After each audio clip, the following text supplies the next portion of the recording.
The war in Ukraine is not going the way Vladimir Putin had been hoping. With Russia still stuck in the east, battling over the same territory they conquered in early 2022, and with NATO weapons coming in fast and furious, it's likely not going to get any easier for Russia. So why is Putin actually considering expanding the war to another country?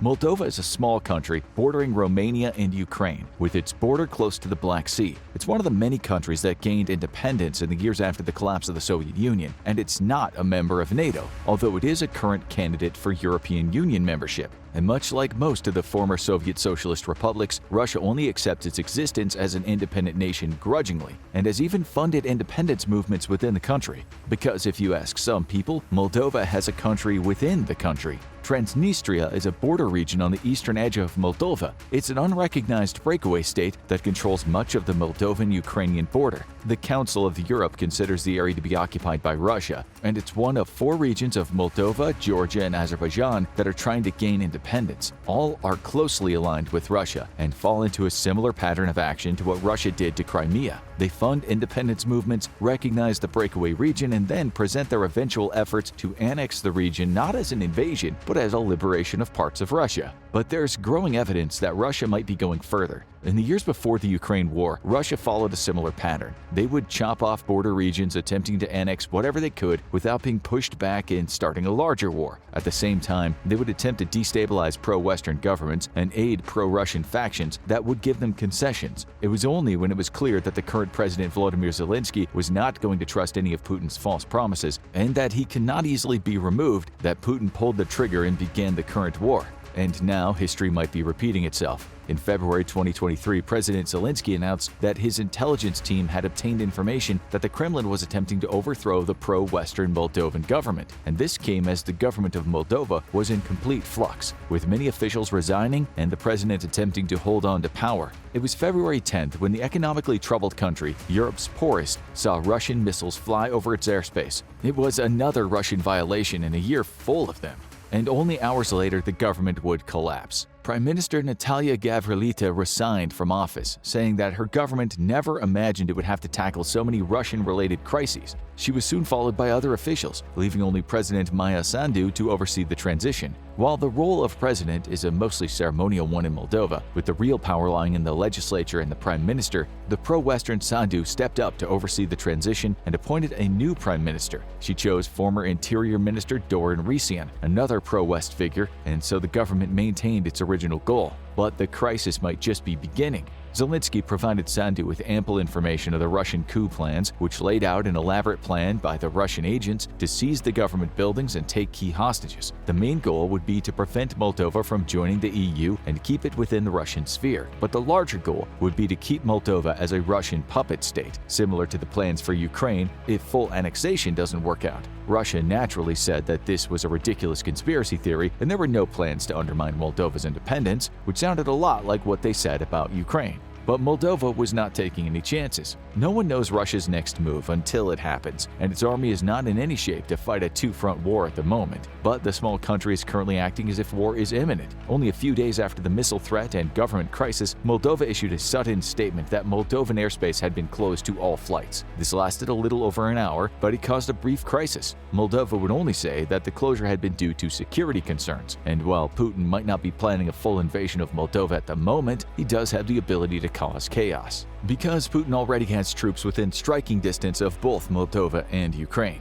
Transnistria, the solidly pro-Russian breakaway region, has had Russian troops stationed there throughout the Ukraine war, giving Putin access to the country from the west. This is a similar gambit to Putin's close alliance with Belarus, which provides Russia with access to Ukraine from the north near Kyiv, even if the initial attack from there at the start of the war was repelled. So Moldova is on close watch for any movement from Transnistria, as making deep inroads into Moldova quickly would be far easier than the attempt to invade the massive country of Ukraine. But Putin may not be planning to attack from the front. Putin already has a lot of advantages in trying to take over Moldova. For one thing, it's the only country in Europe to be fully dependent on Russian gas. This means that any political moves that would anger Russia could trigger swift retaliation. Additionally, the Moldovan parliament has deep pro-Russian factions, with the previous presidential election being won by the pro-Russian bloc. While Sandu has a strong base of support, she has been undermined by a new populist right-wing movement led by the charismatic oligarch Ilan Shor, who is leading massive anti-government protests in the streets.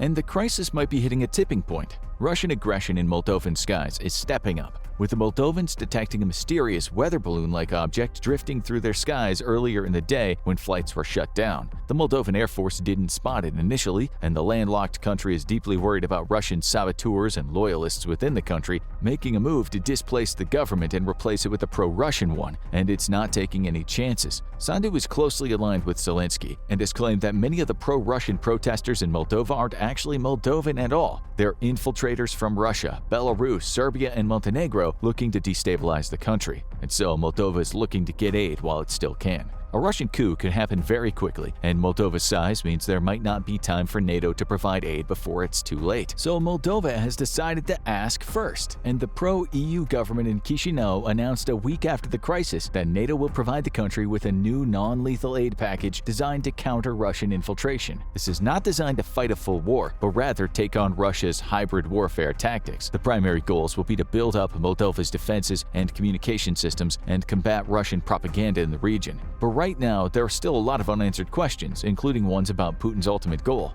Rumors are circulating about Putin being in ill health, and that might mean he's increasingly desperate. His obsession with Ukraine is well known, and his infiltration in Moldova might just be a tactic to open up a new front against the resurgent Kyiv government. Being able to attack from the west would tax Ukrainian forces heavily and might be part of a planned spring offensive that's already beginning to ramp up in the east. While Putin currently has 1,500 troops in Transnistria and an unknown number of covert agents, Russia would need a lot more soldiers to make a push from the west. After all, 1,500 Russian soldiers are basically just target practice for the HIMARS system.